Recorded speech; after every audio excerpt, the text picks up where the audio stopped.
तो future prediction कितने percent सही होती है? ऑलमोस्ट 100%। ऑलमोस्ट 100%। आप पहले बंदे हो जिसने ऐसी बात कही हो? ऐसा ही होता है कुल मिलाकर के। At the end of the day ये भी तो भाग्य है ना एक व्यक्ति का कि उसको अपने फ्यूचर में जो चीज़ें होनी है वो कब पता लगे। एस्ट्रोलॉजी दो तरीके की होती है, एक होती है वेस्टर्न, एक होती है इंडियन। जो वेस्टर्न एस्ट्रोलॉजी है उनका नज़रिया ही डिफरेंट है, उनके बेसिस डिफरेंट है हमसे। हम लोग चंद्रमा को केंद्र में रख के सारी एस्ट्रोलॉजी करते हैं, वो लोग सूर्य को। तो एक बेसिक डिफरेंस है। तो ये बात बड़ी स्पष्ट है कि एस्ट्रोलॉजी आपकी कुंडली के अंदर एक एक बात बता सकती है, आपको बीमारियां किस कैटेगरी की और कहाँ तक हो सकती हैं ये भी। अच्छा। और आप उनसे बच कैसे सकते हो ताकि वो मिनिमम आए आपको। लेकिन ये भाग्य है व्यक्ति का कि अगर उसे वो बीमारी आनी है ना, मैं उसे बता भी दूंगा तुझे ये उपाय करना, बीमारी नहीं आएगी या कम हो जाएगी, वो उपाय नहीं करेगा। क्या बात। तेजेश भाई जी तो तेजेश आनंद आपका पूरा नाम है? हाँ। वैसे जानता तो मैं आपको पुराना हूँ, तो क्या बोलूँ, तेजेश बोलूँ, तेजेश आनंद बोलूँ, जो क्या आज तक बुलाता है भैया? हाँ। तो भैया एक बात बताओ, इसको ये जो आपसे आज बातचीत करने का शुरू किया ना हमने, ये सोचा तो मैंने काफ़ी टाइम से था। और आपको याद होगा एक हमने एपिसोड पहले भी किया था, हाँ बट उसमें कुछ टेक्निकल डिफ़ॉल्ट के कारण वो हमने सिर्फ टीज़र रिलीज़ किया आपका। तो आज कम से कम वो टेक्निकल डिफ़िकल्टीज़ नहीं आएंगी इसमें। अच्छी बात है, आनी भी नहीं चाहिए थी उस दिन, पता नहीं कैसे रह गई। तो आज कंटिन्यू कर लेते हैं इसको, कर लो। लें फिर, मंजूर है ना? क्या बात कर रहा है, मैं तो आया इसलिए हूँ। पक्का? हाँ। इंटरव्यू के लिए आए हो? चलो गुड है। तो भैया एस्ट्रोलॉजी क्या प्रॉपर प्रोफेशन है आपका? हाँ प्रॉपर या प्रोफेशन, मतलब यही है फर्स्ट प्रोफेशन? यही प्रोफेशन फर्स्ट प्रोफेशन है। और मैं फुल फ्लेज एस्ट्रोलॉजर हूँ। तो खाना कमाना सब इसी से? सब इसी से। मतलब कोई और तीसरा काम नहीं? नहीं नहीं, काम और भी बहुत सारे हैं लेकिन खाना कमाना ये मेजर है। थोड़ा सा पहले वही बता दो और क्या क्या काम है। काम है यार, एक मेरी कोरियर कंपनी भी है छोटी सी, उसमें भी ट्रैकॉन? नहीं, transit point logistics private limited, उसके अच्छा। अंदर मैं डायरेक्टर हूँ। ओके। और इसके अलावा एक छोटा सा बट ट्रैकॉन वाले का भी कुछ सिस्टम वो है ना मेरे आपके सगे साथ? चाचा की कंपनी है। मतलब फैमिली बिजनेस ही है तो? और अंकल का मेरे ख्याल से प्रिंटिंग प्रिंटिंग है, वो भी चल रहा है, वो भी मैं देख ही रहा हूँ। तो मतलब घर वालों का सब वो पेपर वर्क से रिलेटेड काम। तो आप कैसे आ गए एस्ट्रोलॉजी में? वो पेपर वर्क से रिलेटेड जितना भी काम था पहले, जो भी काम था मेरा, वो सारा काम एक अपनी सैचुरेशन पे पहुंचा हुआ था। तो ऐसा लगता था कि सुबह जाके वेले बैठे हुए हैं, शाम हो गई पता भी नहीं चला। मतलब लिमिट में था? लिमिट में नहीं, अब सैचुरेशन पे था, उससे ज़्यादा नहीं हो सकता था। अच्छा। वो अपनी सैचुरेशन पे आ चुका था। तो क्या आपने उसी सैचुरेशन पॉइंट पे छोड़ दिया उसको? तो वो तो बढ़ चुका था, अब उसके ज़्यादा मैं एडिशन करना या ये करना वो मेरे को लग नहीं रहा था ठीक कि इससे ज़्यादा एडिशन की जाए। तो मेरी मम्मी ने बोला कि तुम कुछ पढ़ाई वढ़ाई कर लो, तो मैंने एस्ट्रोलॉजी की पढ़ाई कर ली। तो ये कितने साल पहले? इसको 12 साल हो गए। 12 साल, मतलब लगभग 2012 2011-12। में तो 11-12 में शुरू किया, कंप्लीट कर पढ़ाई लिया? शुरू की थी मैंने। शुरू की थी, कंप्लीट कब हुआ? 1 साल लगा था मेरे को कंप्लीट पहला करने में, उसके बाद 6 महीने और, मतलब 1 साल 6 महीने। तो ये एस्ट्रोलॉजी वालों को तो जैसे गुरुजी बाबा ये कहते, तो आपको भी कहते हैं? नहीं नहीं, जिसका जो मन करा वो कह देता है। जैसे तूने भैया बोला तो भैया कह दिया, किसी ने गुरुजी बुला लिया, कोई नाम से ही बुला लेता है, तो उसमें कोई बात ही नहीं है। ये तो सिर्फ मैं मतलब कोई पंडित बाय बर्थ नहीं हूँ, आई एम नॉट अ ब्राह्मण बाय बर्थ। ओके। तो आप मैं मतलब ये astrologer ब्राह्मणों का काम है वैसे? नहीं, लोगों को लगता है अच्छा। कि ब्राह्मण जो है या जो पंडित है जो मंदिर में बैठा है वो एस्ट्रोलॉजर होगा, क्योंकि उसका तो काम ही यही है। This might not be the truth every time, okay. But people think कि ऐसा है। मेरे केस में मैं तो नहीं हूँ बाय बर्थ ब्राह्मण, लेकिन हाँ मैं पढ़ाई मैंने एस्ट्रोलॉजी की है। तो आचार्य पंडित वगैरह कुछ नहीं है। बट आपकी मैंने कई जगह मतलब जब आपको लोग संबोधित करते हैं तो आचार्य तेजेश आनंद वो करके लोगों भी की करते इच्छा है, हैं। मैं अच्छा, कोई वैसे अपने आगे मतलब कोई आचार्य आपने उसमें कर नहीं रखा? नहीं, ऐसा कुछ नहीं। तो एस्ट्रोलॉजी की पढ़ाई की डिग्री क्या होती है? डिग्री नहीं, इसमें डिप्लोमा है बेसिकली। जो मैंने लिया, डिग्री तो मैंने नहीं ली, डिप्लोमा है मेरा। और उसमें कुछ नहीं है, बस एस्ट्रोलॉजर है, ज्योतिषाचार्य कहते हैं लोग।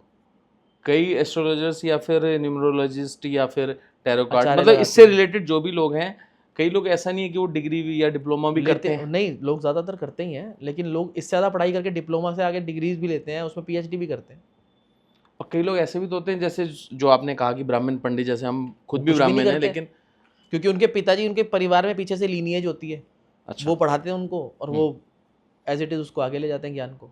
अच्छा, तो उसमें कोई ये नहीं है कि नहीं, हमारे देश में इसकी कभी आवश्यकता नहीं थी, हमारे देश में ऐसा था नहीं।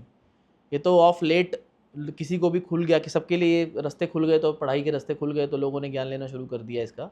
अदरवाइज पहले तो सारे लोग पंडित ही होते थे। लेकिन पहले आपने देखा होगा कि आज से 200 साल पहले या 300 साल पहले या इवन हम अब अगर अपनी जनरेशन एक जनरेशन पहले जाएं या एक सेंचुरी पहले जाएं तो एक घर का, जैसे घर के फैमिली डॉक्टर्स होते वैसे घर का पंडित होता था, बिल्कुल, जो आपकी जन्म कुंडली से लेकर बिल्कुल। एस्ट्रोलॉजी से लेकर सब कुछ बताता तो वो था। फैमिली लीनिएज से ही आ रहे थे ना, अच्छा उनकी फैमिली में उनके पापा भी पंडित रहे होंगे, उनके पापा भी पंडित रहे होंगे, तो वो लीनिएज चल रही थी। अच्छा लेकिन हमारे केस में अब आज की डेट में आपके विस्टाज ऐसे ओपन है कि इट इज़ नॉट नेसेसरी कि आपके पापा पंडित हो या और एस्ट्रोलॉजर हो तो आपको बनना है। अच्छा, तो थोड़ा बताओ तो सही, है क्या ये? यार सितारों का मतलब बेसिकली प्लैनेट्स का ज्ञान है कि जो हमारे सौर मंडल में सूर्य को समेत जो प्लैनेट्स हैं प्लस एक चंद्रमा जो उपग्रह है धरती का, इनकी पोजीशन और इनकी मूवमेंट के हिसाब से व्यक्ति के ऊपर क्या असर पड़ता है, एक व्यक्ति विशेष के ऊपर, इसका ज्ञान है सिर्फ। अच्छा, और बहुत हद तक सच है, तो मज़ा आता है बहुत। लोगों की कुंडलियाँ पढ़ने में या बताने में या क्या, नहीं, या ज्ञान प्राप्ति इस होती है? बात का मज़ा आता है कि अगर मैंने किसी को कुछ बताया, उसने उस बात को माना, वो उसके साथ होने से पहले वो बचा, कुछ गलत होना था तो, या कुछ अच्छा होना था तो अच्छा हो गया, तो फिर मतलब मुझे क्या बड़ा अच्छा फ्यूचर लगता भी है। बताते हो? फ्यूचर ही तो क्योंकि बताना मैंने है। तो देखा है कि लोग पहले पास्ट बताते रहते हैं सिर्फ। नहीं नहीं नहीं, पास बताने का क्या फ़ायदा, वो तो हो चुका है, चला गया। विश्वास तो उसी से होगा ना, मेरे साथ जो घटा है ना, देखो घटित है, वो तो मेरे को ही नहीं, पता है सिर्फ। वो सब ठीक है, लेकिन पास्ट बता के क्या मिलेगा, वो तो उसको तो बदला नहीं जा सकता ना, इट कांट बी चेंज्ड। तो फ्यूचर प्रिडिक्शन कितने % सही होती है? ऑलमोस्ट 100%। ऑलमोस्ट 100%। आप पहले बंदे हो जिसने ऐसी बात कही होगी। ऐसा ही होता है। भैया एक आधा गारंटी। केस कोई ऐसा होता होगा जिसके अंदर कभी कभार ऐसा होता है कि आप नहीं, देखो कुल मिलाकर के at the end of the day ये भी तो भाग्य है ना एक व्यक्ति का कि उसको अपने फ्यूचर में जो चीज़ें होनी है वो कब पता लगनी है। अच्छा, ये भी एक भाग्य की बात है। हो सकता है मैं ना बता पाऊँ, कोई और बताए, किसी और से मिलना उसको ये सब, लेकिन मिलना है। मतलब ज्योतिष में कोई कमी नहीं है, ज्ञान में कोई कमी नहीं है, ज्ञान तो ऑलमोस्ट 100% सही बताएगा। उस ज्ञान को मैं कितना ले पाया हूँ कितना नहीं ले पाया है तो मेरी प्रॉब्लम है ना। अच्छा, तो अगर कोई 100% नहीं बता पा रहा तो उसमें कमी है, ज्ञान की कमी नहीं है, उसमें ज्ञान नहीं होगा उतना। अगर मैं नहीं बता पाता 100% किसी को, या मैं कहता हूँ मुझसे नहीं समझ, मुझे समझ नहीं आ रहा है, उसका मतलब ये है कि मैं ज्ञान भरपूर तरीके से नहीं ले पाया। अच्छा, इसका मतलब ये नहीं है कि एस्ट्रोलॉजी गलत है, एस्ट्रोलॉजी गलत नहीं है। ये एस्ट्रोलॉजी में भी क्या कैटेगरीज होती हैं या टाइप्स होते हैं, ऐसा कुछ होता है?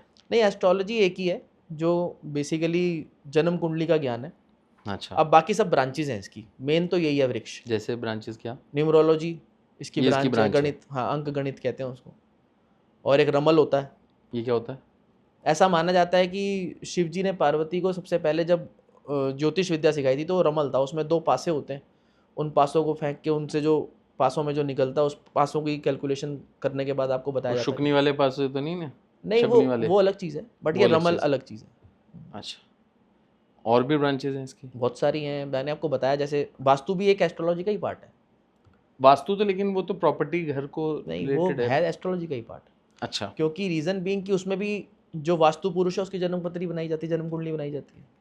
अच्छा, तो डायरेक्शन वगैरह आपकी इंडिविजुअल, आपको कई लोगों को आपने देखा होगा कि एक जनरलाइज स्टेटमेंट है वास्तु में कि साउथ डायरेक्शन का घर मत लो, जो साउथ फेसिंग है प्रॉपर्टी, या साउथ वेस्ट फेसिंग है वो नहीं लेनी चाहिए। इस तरह की कई सारी चीज़ें, टी पॉइंट का घर नहीं लेना चाहिए। बट ये भी देखा होगा कि कई लोगों को बड़ा फल रहा है वो, अच्छा, कुछ को नहीं फल रहा जनरली, लेकिन कईयों को बहुत फलता है। तो वो इंडिविजुअल पे डिपेंड करता है कि इंडिविजुअल को क्या चीज़ अच्छी लगती है, क्या नहीं, उसको क्या सूट करता है, क्या नहीं। 100 तरीके की चीज़ें हैं। तो आप कोई जनरलाइज्ड बात ना मानो कभी भी लाइफ में। जनरलाइज प्रिंसिपल अलग है, बट एस्ट्रोलॉजी में हर आदमी एक इंडिपेंडेंट एंटिटी है। ठीक है, उसकी प्रिडिक्शन बिल्कुल अलग होगी। हो सकता है जनरलाइज उसकी प्रिडिक्शन वो हो ही ना जो एक्चुअल में उसकी प्रिडिक्शन हो रही है। मतलब अमूमन हर एस्ट्रोलॉजर ने एक जैसी बात नहीं कही होगी, आप ये भी कह रहे हो? हाँ, हो सकता है ना कहीं। ये तो एस्ट्रोलॉजर तो के ज्ञान फिर पे डिपेंड ऐसे करता कैसे है। पता लगेगा कि किसकी बात देखो, सच है? जो जिसके साथ घटना घट जाएगी वैसी वो सच है? नहीं नहीं नहीं, ऐसा है कि मैं आपको एक एग्जांपल देता हूँ। भाई आप किसी को जन्म पत्री दिखाने गए, उन्होंने अपनी कैलकुलेशन से आपको कुछ बताया, फिर आप मेरे पास आए फॉर एग्जांपल, मैंने आपको अपनी दोनों की बातों में डिफरेंस आ गया। ठीक है, डिफरेंस इसलिए आया क्योंकि हम दोनों की, मतलब जिन एस्ट्रोलॉजर्स के पास आप गए थे, उनके ज्ञान में फ़र्क है या उनकी अंडरस्टैंडिंग में डिफरेंस है। ठीक है, एस्ट्रोलॉजी की अंडरस्टैंडिंग कोई मैं उनसे नहीं ले रहा जिन्होंने एस्ट्रोलॉजी की चीज़ सारी की सारी किताबें या सब कुछ लिखा था, या जिन्होंने इस ज्ञान को शुरू किया था, मैं वहाँ पर नहीं जा रहा हूँ।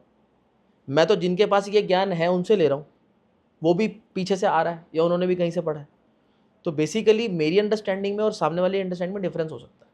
अच्छा, ये हमारी अंडरस्टैंडिंग का या difference उसको है। समझने का नजरिया अलग हो सकता है। डिफरेंस अंडरस्टैंडिंग में एस्ट्रोलॉजी की। एस्ट्रोलॉजी, मैं पहले भी आपको ये बात बता चुका हूँ कि astrology on the whole is not wrong. Okay, गलत क्या है? हमारी अंडरस्टैंडिंग का डिफरेंस, बस। ओवरऑल रिजल्ट एक जैसा ही होना है, बिल्कुल, चाहे आप बताओ चाहे कोई और कोई भी। एस्ट्रोलॉजर बताए। आपका भाग्य नहीं बदल सकता। तो वापस आते हैं उस बात पे, जैसे ब्रांचेस में आपने कहा न्यूमरोलॉजी होती है, वास्तु रमल हो होती गई, है, रमल हो गई। वास्तु होती है, और देखो, या लोगों के टैरो भी अमूमन लोग, लाइफ में टैरो को भी लोग इसी से जोड़ दे रहे हैं आजकल। Tarot card. टैरो कार्ड को कि भाई ये भी एक प्रकार का फ्यूचर रीडिंग ही है, कुछ भी कहो। तो जितनी भी फ्यूचर रीडिंग दुनिया में हो रही है, जिस भी प्रकार की हो रही है, उसका बेसिस एस्ट्रोलॉजी पे आके रुकेगा। All are parts of astrology. Because आपकी time of birth, date of birth और प्लेस ऑफ बर्थ मैटर करती है। ठीक है, that is the first step, कि उसके बाद ही सब कुछ होगा ना। अंक गणित भी उसी के बाद है। जब आप इस पृथ्वी पे आए हो, जब आपने जन्म लिया, सारा कुछ उसके बाद ही शुरू हुआ ना। तो ये सब एस्ट्रोलॉजी से प्रेरित है, ये उसी मतलब में से बेसिकली जन्म कुंडली बनने के बाद ही होगा ना कुछ भी। हस्तरेखा भी तो एस्ट्रोलॉजी का ही पार्ट है। मैं आने वाला था इस पे। तो आप बेसिकली क्या करते हो? मैं वास्तु देखता हूँ, और मैं एस्ट्रोलॉजर हूँ बाय प्रोफेशन। न्यूमरोलॉजी पे मुझे आती है, मैं करता हूँ, बट मगर रेयरली। मतलब अगर कोई बंदा बहुत प्रेस करे, that is on demand. On demand. रमल भी आता है मुझे, but that is also on. तो फिर तो सारी शाखाएं आती हैं? नहीं, सारी नहीं आती। टैरो नहीं आती मेरे को, अंक अच्छा। गणित भी नहीं। और लेकिन मुझे टैरो क्या एग्जैक्टली सच में पार्ट है एस्ट्रोलॉजी का? एस्ट्रोलॉजी का पार्ट नहीं है, लेकिन है तो इसी से रिलेटेड ही।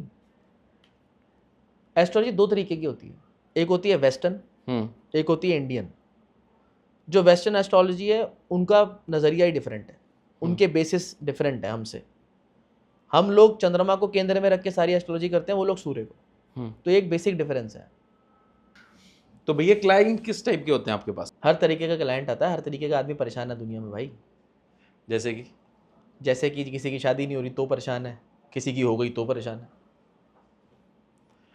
तो कोई कैटेगरिकली मैं ये कह रहा था, जैसे अपर मिडिल क्लास, यार रिच कोई पीपल। क्लास नहीं होती, सब तरीके के लोग आते हैं, सुनते सुनाते आ ही जाते हैं। ये गरीब आदमी तो फीस भी नहीं अफोर्ड तो कर ना पाएगा दे, ना। तो सबसे क्या फीस उसका थोड़ा देखते हो आप? हाँ, सबसे फीस थोड़ा ले सकते हैं, लेकिन अमीर आदमी तो देता है। बस वहां से मैंने जाती हैं चीजें। नहीं, जैसे अमीर आदमी को क्यों जरूरत है, उसके पास तो सब कुछ है। ये तो देखने में लगता है ना। एक इंग्लिश की पोएम है रिचर्ड कोरी, कभी पढ़ना। क्या? कि मतलब वो सबसे बड़ा जेंटलमैन है जगह का, सारे लोग उसको देखते हैं और कहते हैं वो he is richer than a king, but one fine night he went home and put a bullet through his head. Why so? That is the problem. Why so? क्योंकि सबके साथ कुछ ना कुछ प्रॉब्लम तो है ही ना। तो क्या वो सॉल्व एस्ट्रोलॉजी कर देगा? सॉल्व करे या ना करे, लेकिन ये तो बता ही देगा ना कि ये प्रॉब्लम तेरी लाइफ में रहेगी, नहीं रहेगी। अगर रहेगी तो उससे निकलने की शक्ति कैसे तेरे को मिल सकती है, कैसे नहीं मिल सकती। अगर किसी को कैंसर है तो डॉक्टर क्योर तो नहीं कर सकते।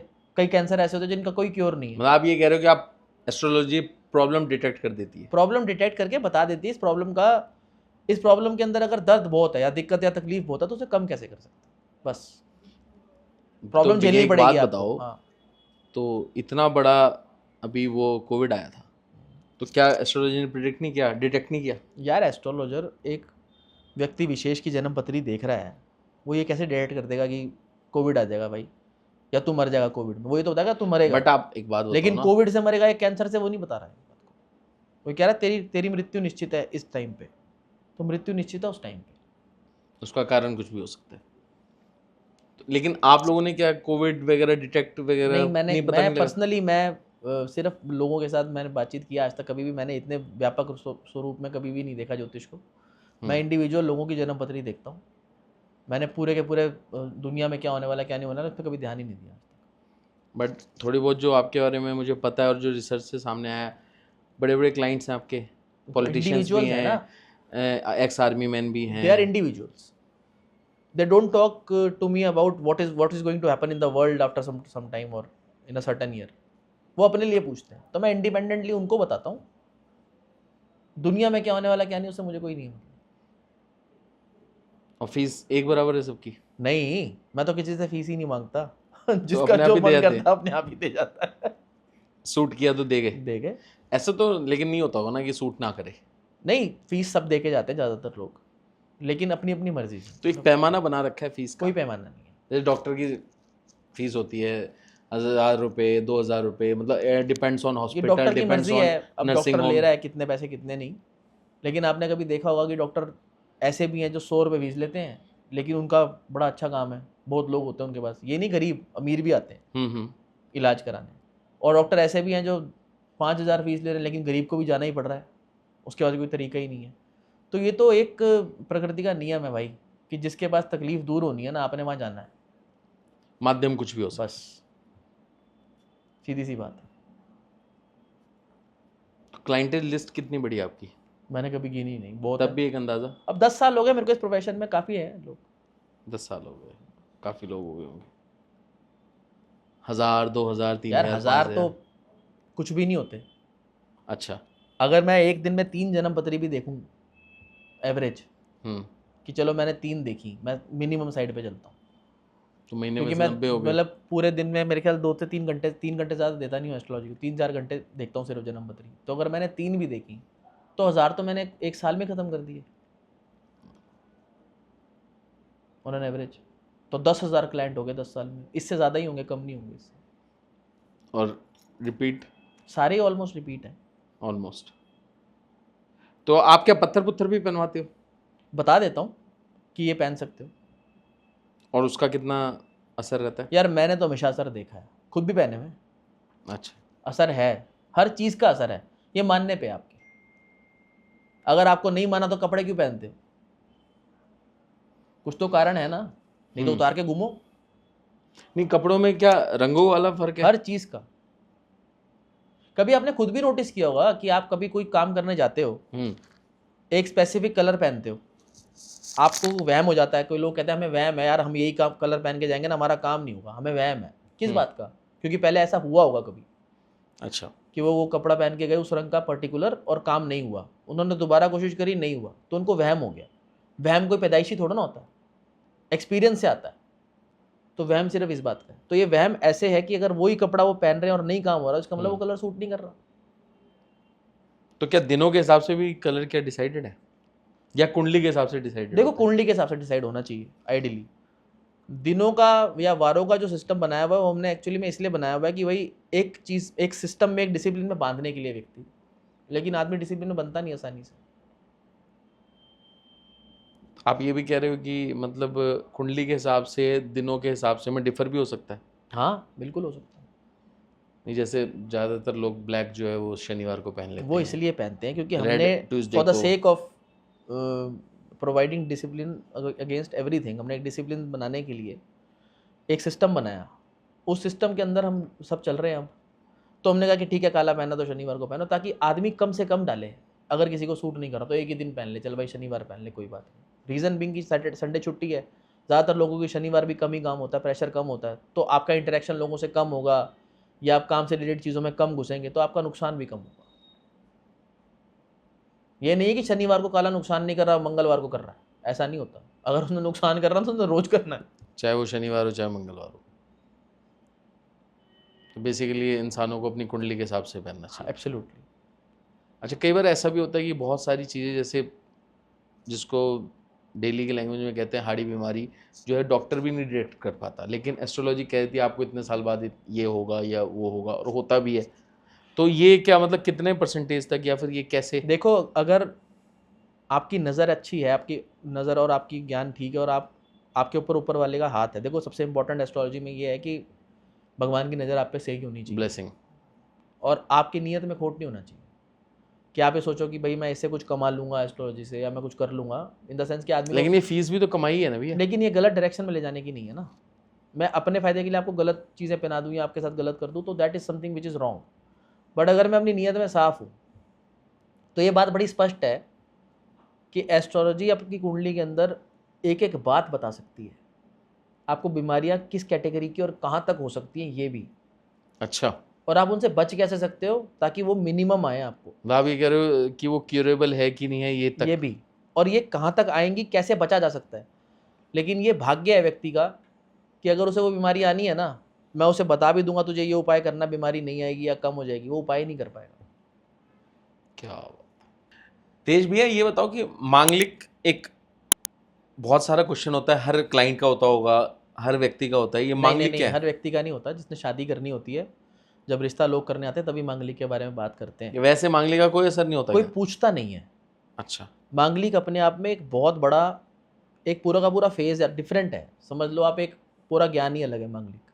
अच्छा। वो ब्याह शादी करवाना और मांगलिक का बताना और उसके क्या असर है और क्या नहीं, इसके ऊपर फिर कभी एक और तुम पूरी पॉडकास्ट भी करोगे तो कम पड़ जाएगी। मतलब इतना डेप्थ है हाँ इसमें? हाँ, क्यों नहीं है, पूरी डेप्थ है। तो किस अब प्रकार की इसमें चीज़ें हो सकती हैं।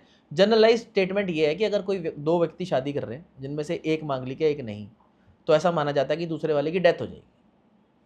ये जनरल ये माना जाता परसेप्शन है है। इसका? हाँ, परसेप्शन यही है। लेकिन एक्चुअल में वो डेथ नहीं है, वो अलगाव की स्थिति बनती है। वो अच्छा, डेथ दोनों से बन के जाए, बीच में? या वो अगर एक ही बेड पे दोनों बिल्कुल दूसरी तरफ मुंह करके सो रहे हैं, एक दूसरे से बात ही नहीं कर रहे, छोटी छोटी बातों पे झगड़, तो भी मांगलिक दोष हो गया। तो वो भी एक प्रकार का अलगाव ही है। तो मतलब ऐसा है कि जिसके ये अलगाव हो उसमें मांगलिक होगा ही? देखो 90% मांगलिक दोष नहीं खत्म होता जन्म पत्री से। इसके उपाय दूसरे तरीके के हैं, लोग नहीं, करवाते हैं। ऐसा भी होता है कि जिसमें मांगलिक दोष ना हो और उनके में अलगाव हो तो उसमें बाद में पता लगे ऐसा नहीं मांगलिक हो था। सकता। अगर मांगलिक दोष है तो नजर आ जाएगा। अच्छा। मतलब ये इंपॉर्टेंट एस्पेक्ट है। अगर आपने शादी करनी है कभी भी, तो मांगलिक दोष को देखना जरूरी होता है। तो आप ये कह रहे हो कि आपसे कुंडली में जब शादी के टाइम कोई पूछता होगा तो ये जरूर मैं पूछता जरूर होगा देखता हूँ। कि मांगलिक दोष है कि नहीं? अच्छा, और दोनों ही मांगलिक हो तो कट जाता है आपस में। और एक है एक नहीं है तो फिर दिक्कत है। हाँ तो उसका क्या उपाय, निवारण वगैरह हाँ, भी होता निवारण होगा? भी होता है, उपाय भी होते हैं। लेकिन मैं आपको कहता रहा हूँ कि ये चीज़ें ना सारी की सारी हम कभी फिर आराम से करेंगे, क्योंकि इसमें बहुत टाइम लगेगा। अच्छा। तो जैसे एस्ट्रोलॉजी में और भी चीज़ें हैं, जैसे लाल किताब कहते हैं, काल सर्प दोष कहते काल हैं, सर्प दोष, शनि की महादशा कहते हैं, नहीं ये नहीं सब नहीं क्या नहीं, है? देख आप तू ना इसको बड़ा कन्फ्यूजन में ले रहा है। अच्छा। लाल किताब एस्ट्रोलॉजी की एक पद्धति है। जैसे मैं वैदिक एस्ट्रोलॉजर हूँ, अच्छा। ऐसे एक लाल किताब एस्ट्रोलॉजर होते हैं, वो अलग होते हैं। अच्छा, उन्होंने लाल किताब पढ़ी हुई होती है। वो जनरल भी नहीं आते, वो वो मतलब क्या? नहीं, जनरल सारे हैं। वो भी लाल किताब एक प्रकार का ज्ञानी है, लेकिन मैं लाल किताब नहीं करता। ठीक है। मैं वैदिक एस्ट्रोलॉजर हूँ। और काल सर्प दोष एक प्रकार का कुंडली में दोष है। वो कुंडली में दोष है। जब राहु से केतु के बीच में कोई प्लैनेट नहीं बैठता तो काल सर्प दोष होता है जन्म पत्री में। अच्छा, वैदिक एस्ट्रोलॉजी काल सर्प दोष को नहीं मानती। ठीक है। तो मेरे हिसाब से काल सर्प दोष का कोई मतलब, कोई मीनिंग नहीं है। लेकिन फिर भी लोग मानते हैं और उसके भी उपाय होते हैं, लोग करवाते हैं। और महादशा तो हर प्लैनेट की चलनी है यार। अब शनि की महादशा 19 साल की है, शुक्र की 20 साल की है, सूर्य तो की ये 6 साल हर की किसी इंसान के है। में सबके आता लिए है? आनी है। अच्छा। लेकिन किसी की कुंडली में वो आ रही है, किसी की में नहीं आ रही। कोई बंदा उसमें पैदा हो गया, 3 ही साल बचे थे तो अपनी भोग के आ चुका है। किसी ने पूरी भोगनी होती है। सारी दशाएं, ये डिपेंड करता है कौन कब पैदा हो रहा है। तो दशाएं तो आएंगी, वो बदलेंगी भी। तो एस्ट्रोलॉजी का या कुंडली का पिछले जन्म से भी कुछ रिलेशन बिल्कुल है? 100%। पिछले जन्म में हमने जो अच्छे काम या बुरे काम किए हैं, उसके हिसाब से तो हमें इस जन्म में कर्म में जो हमें इस जन्म में मिला है वो उसी का फल है। तो मतलब अगर हमारा कुछ रह गया होगा तो भुगतना पड़ेगा? 100% भुगतना पड़ेगा। और जिनका बच नहीं बहुत सकते। अच्छा है इस जन्म में, वो जिनका उन्होंने अच्छा, भुगत उन्होंने लिया कुछ ना कुछ अच्छा किया होगा तो अच्छा है। या उन्होंने भुगत लिया अपना जो भी देखो, खराब था? अगर वो फिर से पैदा हुआ है ना, तो कुछ ना कुछ भुगतान तो बचा है। नहीं तो मोक्ष की प्राप्ति ना हो जाती, फिर दोबारा पैदा क्यों होता। भैया ये तो बहुत उसमें चले जाएंगे, मोक्ष मोक्ष में चले वही जाएंगे, तो बहुत डीप नहीं, चले तो देखो जाएंगे। डेप्थ क्या है इसमें, यही है। अगर पिछले जन्म के कोई मेरा पिछले जन्म का ऋण रह गया है, तो उसको उतारने तो मुझे अगला जन्म लेना है। अच्छा। अगर मेरे सारे ऋण उतर चुके हैं पूर्व जन्मों के, तो अगले जन्म की तो मेरी पॉइंट ही खत्म हो गया ना। फिर मैं मोक्ष की प्राप्ति करूंगा, अब जाके परमात्मा में विलीन हो जाएगी आत्मा। तो ये 7 जन्मों वाला जो चक्कर होता है वो क्या है? ये कैसे पता लगेगा कि कौन सा जन्म है ये? ऐसा कुछ नहीं है कि 7 जन्म होते हैं। ये किसने कह दिया कि 7 ही जन्म? ये सुनी सुनाई बातें? हाँ, जन्म तो अनलिमिटेड है। जब तक एक आत्मा को मोक्ष की प्राप्ति नहीं होती तब तक वो पुनर्जन्म में आती रहेगी। योनियां बदलती रहेंगी? योनि बदल सकती है। क्या उसका कर्म से आधार? बिल्कुल, कर्म से बहुत असर पड़ता है। कर्म हर चीज के मध्य में है, बिना कर्म के कुछ नहीं है।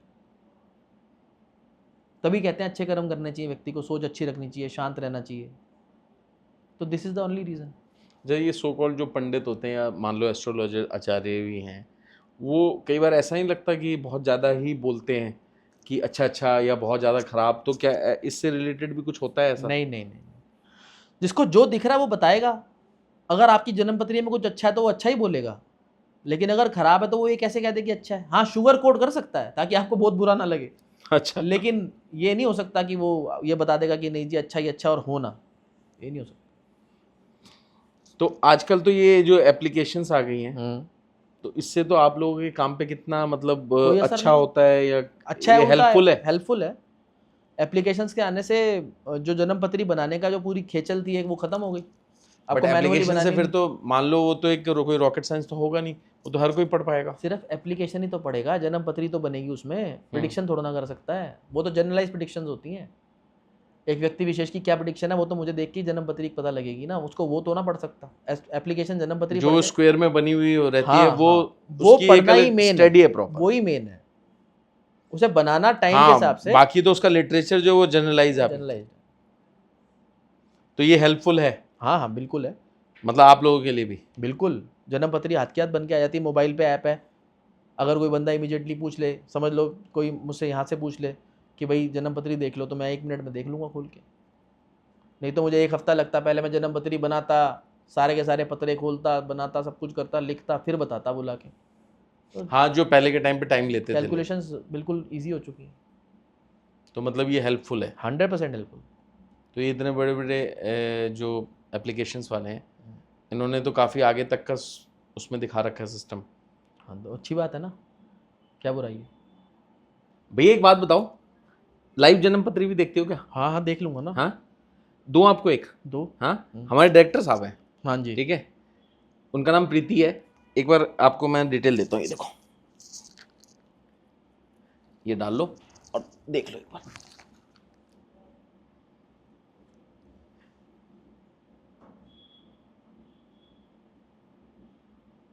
अब बताओ देख के।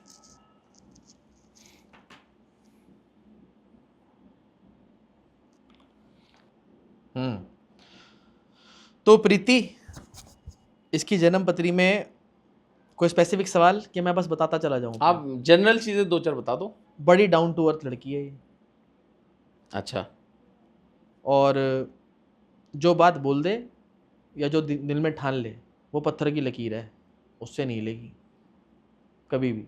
ये हम बाद में क्रॉस चेक कर लेंगे। कर लेना, जो डिसीजन लेगी वो पक्का है, ठीक है। अपनी मर्जी से। बहुत स्ट्रगल कर रही है लाइफ में, अच्छा, और जितना ये कोशिश कर रही है उससे कम लाभ ले पाती है लाइफ। बहुत मेहनत करनी पड़ती है, कुछ भी थोड़ा बहुत भी लाभ लेने के लिए इसको। अच्छा, लेकिन काम रुकेगा नहीं इसका कोई भी। मतलब she will achieve her goal. She will achieve and she will go abroad. अच्छा, ये बाहर जाएगी तब तो भाई फर्स्ट क्लास टिकट पहले से देखो, सस्ती वाली कौन सी है? For ever. फॉरएवर? हाँ, तो ये आगे की शूटिंग कहाँ से होगी फिर? मुझे नहीं पता, डायरेक्टर है हमारे इसकी? ये तो यही जानती है। लाइफ वगैरह ठीक? बहुत बढ़िया। कोई ठीक ऐसी का चीज मतलब जो क्या होता है? हार्टफुल ना हो, पेनफुल ना हो वो लाइफ में सबके आगे? साथ है, सबके साथ है। उससे नहीं बच सकते आप। कोई आपको और कुछ देख के लग रहा हो? बताता हूँ। इसको हार्मोनल प्रॉब्लम होने की संभावना है as far as her health is concern. अच्छा, वहाँ पर थोड़ी सी तकलीफ में रहेगी। तो उसके लिए कुछ क्या धातु वो वातु उपाय फिर पहनना? बाद में देख लूंगा ना जन्म पत्री में। अच्छा, ठीक है। हाँ, बट सारी बातें सबके सामने थोड़ा ना खोल सकते हाँ, हैं। ये भी बात ठीक है। बस। बाकी सब ठीक है। हम्म वो एज वगैरह जो कहते हैं, वो सब नहीं है, सब बेकार की बात है। बेकार की बातें। नहीं देखनी चाहिए, अच्छा, कभी किसी को एज नहीं बताते। चलो, तो भैया थैंक यू, आप आए दोबारा से, ठीक है। और आगे वो मांगलिक वाला करना पूरा पॉडकास्ट। हाँ हाँ 100%, ठीक है। जब तुम बोलोगे। तो हमारा चैनल है द हाउस ऑफ एएस, तो उसको जरा फॉलो, सब्सक्राइबर और शेयर बोल दो। Please follow, subscribe and share the house of as.